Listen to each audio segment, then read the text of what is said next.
Hello， 大家好，我是宇哥。今天呢，我们来讲3906年回来的未来人预言。一位生活在3906年的著名的物理学教授呢，一觉醒来之后发现自己回到了1922年的一个身体当中。因为当时的那个身体不适应，所以感染疾病。在他临终之前呢，他将自己的一本未来的日记呢，交给了一位他希腊的学生乔治奥。他希望这个学生呢，能借由翻译这本日记呢，预知未来。而学生深入研究老师遗留这个笔记之后呢，就发现这个笔记的内容非常的玄幻，里面居然包括了未来战争、火星登陆、全球统一管理、UFO 在城市上空飞行、全息影像以及外星人降临等等。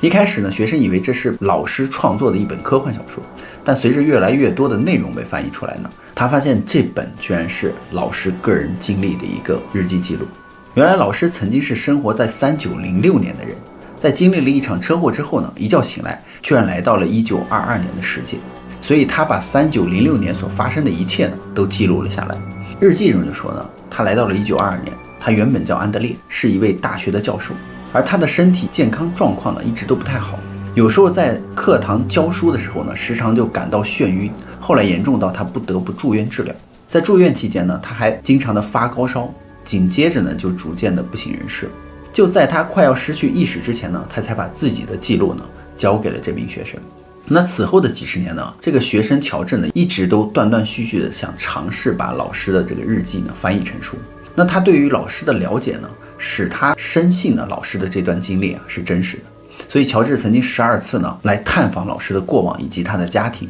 并没有获得什么有用的收获。一直到1972年呢，乔治已经成为了雅典的一家大学的校长，并在希腊的议会中呢担任了一定的职务。尽管他很清楚公开这本日记呢会给他自己的声誉和前途呢带来负面的影响，但他仍然呢想要将它公之于众。那首先呢，他是先在自己亲友之中小范围的传阅，但是大规模出版这本日记的努力呢，始终是受到了一股无形力量的阻挠。那这股力量呢，可能就是来自于共查会了。因为这个神秘的组织似乎并不乐意凡人得以窥见未来这件事情。那在2013年呢，一位年轻的希腊学者从弟弟手里面了解到了这本书的存在，而产生了极大的兴趣。他就用2年的时间呢，将它翻译成英文并出版了，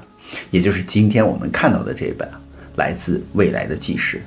书中就说这个3906年的未来人呢，名叫安德烈。他在日记中说到，我的这种症状呢，应该是一种叫做意识转移的罕见病例，就是一个人的意识或者是灵魂呢，被转移到了另外一个人的身体里面。因为当安德烈车祸后呢，被送到医院时呢，他说他的心跳一度停止了15分钟之久，应该就是在那一个瞬间呢，发生了意识转移的事件，所以他才被转移到了1922年的某个人的身上。因为时间并非是线性的，而是所有的时间点呢，与所有的意识呢，都是同时存在，并且无处不在的。虽然这是很罕见的事情，但是这个安德烈说在3906年呢，这是已经有发生过的案例了。不过目前呢，也没有治疗的方法，只能够等待自己的意识呢自己回归，也有可能要等待1个月或1年，也有可能他永远无法回归。这未来人就说呢，他说在3906年呢，建筑物都高耸入云，类似于 UFO 的汽车呢，一个个的飞过他的窗户。他说这个飞行器能够瞬间到达地球任何一个地点。他说那个时代的建筑呢，墙壁呢有点像是用水晶做成的，并且会显示出360度，就是当你看的时候360度的环境都是透明的一个风景可以看出去的。而所有的东西看起来呢，都像是会自发光的那种金属做成的，摸起来还是温温的，有温度的。每个城市呢，都是由一些穿着白袍的智者长老他们来掌管这个城市。他说在3906年呢，有一种装置叫做雷根斯瓦格，可以将发光的影像呢投射到空中，同时呢也会有音乐旁白等等各种东西出现。只要你用简单的手势呢，就是来回挥，往前往后暂停，听起来呢就很像是一个全息影像的设备。他说这种阅读方式呢比看书有趣多了，可以使用这个装置学习任何你感兴趣的事物。而未来人安德烈还说2024年到2300年呢是人类最辛苦的一个阶段。他说那个时候的人口过多和国际冲突呢是2个主要的原因。人类开始解决人口过剩、生态破坏、温室气体、气候变化、饥荒、暴政和地区冲突。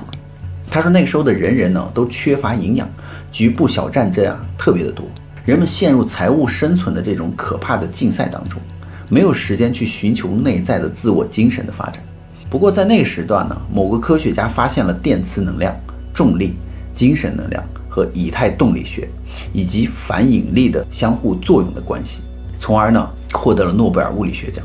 但是大部分的地球引力的能源呢都归功于太阳辐射，而且科学家们研发出了可以拍摄到了精神上的能量的出现，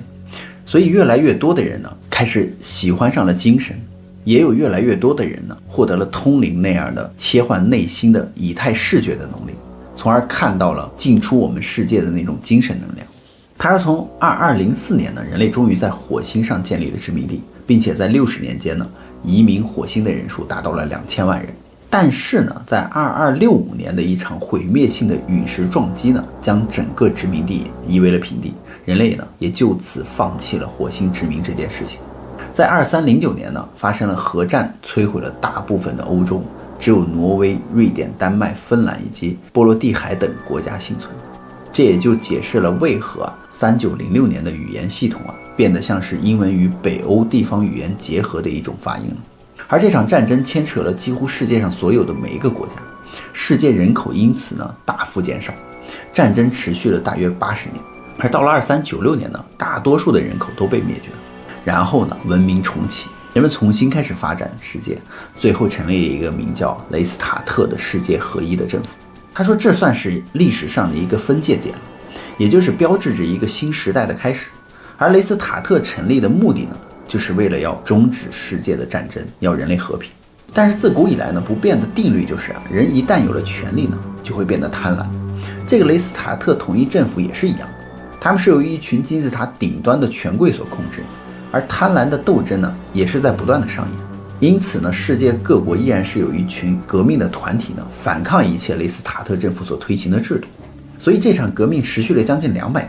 世界因此动荡不安，直到人们开始不再把票呢投给这些政治人物以及商业巨头，而是推举了一些科学家、社会学家、哲学家、人道主义专家来担任呢政府的领导者。结果呢，在接下来的300年呢，社会开始重整，并进一步呢回归了正轨。到了2823年呢，有一位名叫托尔希尔德的领导者出现了，他提出了一种全新的经济系统方式。他说不再使用稀土资源作为主体，而是以全球资源量化为原则的一个经济系统。而这一点呢，就是人类的一个转折点了。人们开始不再为自己而活，而是以人类社会整体而活。一开始的概念是每个人可以选择自己有兴趣的工作，并工作40年之后呢，你就可以退休了，不再用工作。每个人的日常生活所需呢，都由世界政府来给你提供。那随着时间的推移呢，科技与自动化呢越来越先进。到了3906年呢，每个人一生只需要工作2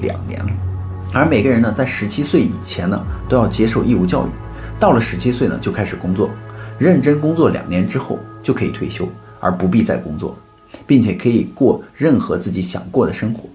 因为到了3906年呢，所有的物质需求都已经被满足了，所有的衣食住行娱乐都由世界政府免费提供。在3906年的世界呢，已经不再需要金钱了，人们都不再追求没有意义的资本游戏，而是更重视艺术设计、创造还有学术上的价值。然而那个时代的货币体系呢已经灭绝，儿童死亡率呢变得很罕见了，化石燃料呢都被可持续能源所替代掉了。安德烈说呢，自己呢是个物理学家，但这并不代表他从事相关理论的工作，而他因为兴趣而选择持续研究物理学。所以只要你想，他说你可以选择当个画家、音乐家、演员，什么都可以。就是如果你选择什么都不想做，想在家躺平，想要环游世界，都完全没有问题。只要你有完成那2年的工作，你想干什么都行。所以说这种制度听起来是不是很像是我们梦想中的一个乌托邦的世界？而安德烈就说呢，这都是因为在3906年的我们人类严格的来说已经不能算是人类了，因为我们的精神集体进化了。大约是在3000年的时候呢，人们发现了一个奇特的现象，叫做萨米斯时代，也就是人类的脑部组织进化出了一种全新的感官能力，让我们的感知达到了一个新的维度，并且接收到了精神层面的一些知识。他们称这种能力为萨米斯觉醒过程。人们会感觉到极度的喜悦和快乐，以及精神上的和平。经历过的人都说那是一种神圣的愉悦感，并感觉从喜怒哀乐所有的人生情感中解脱了出来，一种超越生老病死的感觉。那这种能力呢是突然觉醒的，一瞬间所有的宇宙的万物排山倒海的涌入你的大脑之中。而这种觉醒呢，在未来会变成每个人都必须经历的一个人生过程。他说从那个时候开始呢，人类的物种正式的进化为另外一个全新的物种叫新人类了。那最大的不同就是人类发现了本质上的变化。那旧人类呢，自然就是为了生存而竞争嘛，为了自己甚至会不惜牺牲他人，就像我们现在的社会嘛，从国家冲突到职场上相互伤害。他说但是新人类呢，得到了本质上的进化，从个体生存变成了以人类整体群族为最大利益。因此在3906年呢，基本上不需要任何的法律了，没有人会做出危害他人的行为，自私已经变成了只在课本中可以看到的名词，用来形容那些进化物种的特殊行为。所以安德烈就说呢，在3906年的人们他们看起来很纯真，他们没有恐惧，没有压力，不会说谎，也不会生气，因为他们没有任何的负面情绪了。这就是进化的结果，就像是我们现在的那些高僧大德一样。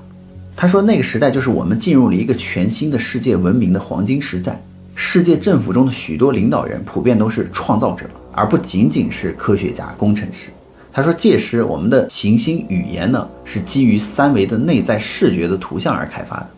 这些图像呢没有声音，只是通过精神投射而进行写作和互相交流。所以当时的科学发现呢，并激活了2条以上我们人体内休眠的 DNA 链。之后呢，每个人都可以获得免费的衣服、食物、住房、交通、娱乐、科学产品和创意表达。所有人都没有私人财产，每个人都是素食主义者，没有动物园，没有任何的奴隶制或者是虐待的行为。他说之后呢，飞碟呢也已经开始过时了，取而代之的是一种叫场门的新型交通工具，就是立即呢移动到另一个位置的3维空间，并重新恢复你的一个身体。安德烈还说呢，在不远的将来呢，人类会在太阳系内以及太阳系外发现外星文明。他们其实早就发现我们了，只是他们没有兴趣与我们联系，他们只是在远处观察着我们。除了有几次他们出手解救了人类面临灭绝的危机呢，而后来呢，人类也了解到了外星人，他们似乎也经历过自我觉醒的这个过程。所以看起来呢，这似乎是文明进程发展的必须的一个过程。而在这本日记中还记录了很多未来的事件，但是最吸引我的就是日记中大量关于未来人类精神觉醒的这个描述。当我第一次阅读到这个段落的时候呢，感到非常的震惊，因为未来的地球因为科技的发展已经非常富足了，这使得人类开始不再专注于物质追求和个体间的竞争了，人类的灵性呢逐渐得到了升华。这也就是为什么很多人跟宇哥提到说我们人类要升维了。那到了公元3382年的时候呢，量变引起了质变，人类的大脑就开始进化出了一种新的能力，它使得人类能够感知到一种叫做萨米斯的宇宙真相。就是说看到真相的人类，他们都开始重新审视生命的意义，精神的世界开始发生蜕变，自然的就抛弃了旧人类的一些罪恶，所有的行为都顺应萨米斯所启迪的发自内心的那种纯真，人人都以出世的心做入世的事了，灵性达到了历史上从未有过的高度。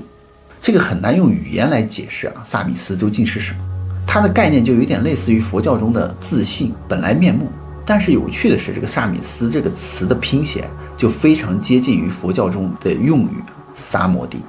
那修行最终的目的呢，其实就是明心见性嘛，从而彻底的消除身见和我见，了脱生死，跳出轮回的这个机制。所以根据西藏度王经呢，密宗僧人呢几十年的苦心修行呢，就是为了能够在生前呢见到自信光明，以期在临终终阴的时候呢，离开身体的神识能够辨识出这种光，就不再经历投胎轮回了。所以这本书仿佛就是在告诉我们通过物种的进化，未来的人类呢不必再经历过数十年的苦修，便能够轻而易举地见到了自信，看到了宇宙的真相，而走上解脱之路。所以未来人就说呢，外星人以精神力量为标准呢，把宇宙生物呢划分为了8个密度。